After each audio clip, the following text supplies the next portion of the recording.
আমি ক্ষমতায় যেতে চাই না, ইসলামকে ক্ষমতায় নিতে চাই, কোরআন ও সুন্নাহকে ক্ষমতায় নিতে চাই। ওই সংসদের মধ্যে কলেমার কথা হবে, কোরআন ও সুন্নাহর কথা হবে, লা ইলাহা ইল্লাল্লাহ উচ্চারিত হবে। ইসলাম ক্ষমতায় আসলে 28 লক্ষ কোটি টাকা বিদেশে পাচার হবে না।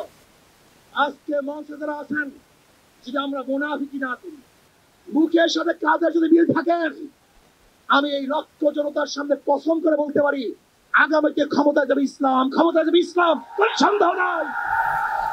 বিএনপি বলছে আমরা সরকার গঠন করে ক্ষমতায় গিয়ে সংস্কার করব। আগামীতে বিএনপি ক্ষমতায় যাবেন, এই গ্যারান্টি আপনি কে দিয়েছে? ভারত আমাদের দেশে কর্তৃত্ব নেতৃত্ব করবে, আমেরিকা আমাদের দেশে কর্তৃত্ব নেতৃত্ব করবে। এর জন্য বাংলাদেশের মানুষ জীবন দেয় না, রক্ত দেয় নাই। বাংলাদেশের মানুষ জীবন দিতে পারে, কিন্তু কাল গোলামি করতে পারে না।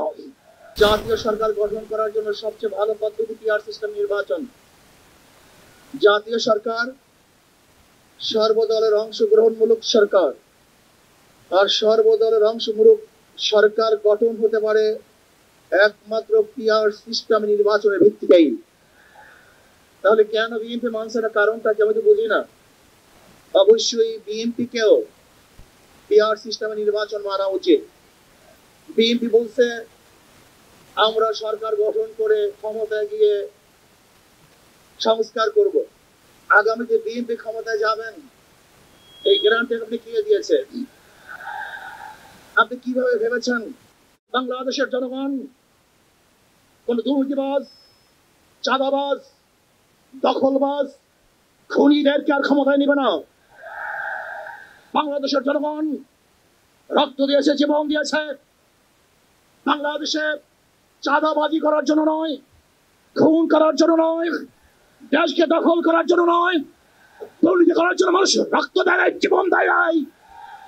বাংলাদেশের মানুষ জীবন দিয়েছিল, মানুষ মুক্তি পাবে, শান্তি পাবে।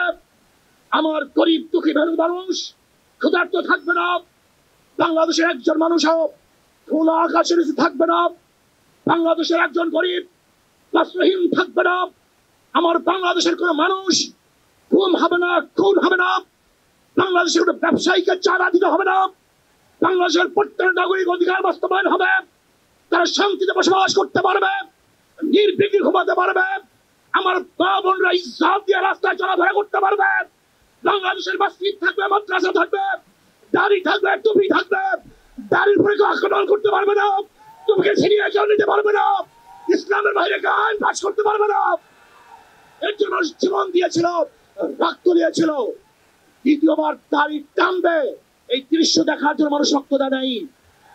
মৌলবাদীর বিরুদ্ধে আলোক আঙ্গুল তুলবে, মোল্লা বলে গালি দিবে, আজকে টুপি দাড়িওয়ালাদের ক্ষমতায় যেতে দেবে না, এই স্লোগান শোনার জন্য মানুষ রক্ত দেয় নাই। এই দৃশ্য দেখার জন্য বুকের তাজা রক্ত জমিনে ঢেলে দিয়ে মানুষ শাহাদাত বরণ করে নাই, বরং বাংলাদেশের মানুষ শাহাদাত বরণ করেছিল এই জাতিকে মুক্তি দেওয়ার জন্য, কোরআন ও সুন্নাহর আইন বাস্তবায়ন করার জন্য। বাংলাদেশের মানুষ ওই ভারতের গোলামি করার জন্য রক্ত দেয় নাই। বাংলাদেশের মানুষ ভারত আমাদের দেশে কর্তৃত্ব নেতৃত্ব করবে, আমেরিকা আমাদের দেশে কর্তৃত্ব নেতৃত্ব করবে। এর জন্য বাংলাদেশের মানুষ জীবন দেয় না, রক্ত দেয় নাই। বাংলাদেশের মানুষ সাধন, তারা নিজেরা আইন প্রণয়ন করবে, নিজেরা সংসদ পরিচালিত করবে, তারা নিজেদের পায়ে দাঁড়াবে। বাংলাদেশের মানুষ জীবন দিতে পারে, কিন্তু কাল গোলামি করতে পারে না। আজকে মঞ্চে যারা আছেন, যদি আমরা মুনাফিকি না করি, মুখের সাথে কাজের যদি মিল থাকেন, আমি এই লক্ষ জনতার সামনে কসম করে বলতে পারি, আগামীতে ক্ষমতায় যাবে ইসলাম, ক্ষমতায় যাবে ইসলাম, কোনো সন্দেহ নাই। খবরদার যদি মুনাফিকি করি, তাহলে এদেশের মানুষ সচেতন হয়েছে, এদেশের মানুষ সব জ্ঞানী হয়ে গেছে। ওই সারস ইসরায়েল ইরানের আক্রমণ করে ফেলেছিল, মুহূর্তের মধ্যে নিশ্চিহ্ন করে দিবে, কিন্তু আক্রমণ করার পরে দেখেছে ইরানের গুহার থেকে কোথা থেকে বোম মিসাইল চলে আসছে। আমেরিকা এবং ইসরায়েল যেরকম অনুভব করতে পারে নাই, বাংলাদেশের বুকে যদি একটা বাক্স দেওয়া হয়, বাংলাদেশের ঘরের থেকে এমন মিসাইল বের হবে, এমন বোমা বের হবে, গোটা বাংলাদেশ থেকে, গোটা দুনিয়া থেকে ইসলামের দুশ্মনকে ধ্বংস করে ফেলবে ইনশাআল্লাহ। ঐক্য হন, মুনাফিকি করবেন না। একসাথ হন, ঐক্যবদ্ধ হন। এইটা আমার মেসেজ থাকবে। যদি ঐক্যবদ্ধ ভাবে ক্ষমতার লোভকে সংবরণ করে আমি ক্ষমতায় যেতে চাই না, ইসলামকে ক্ষমতায় নিতে চাই।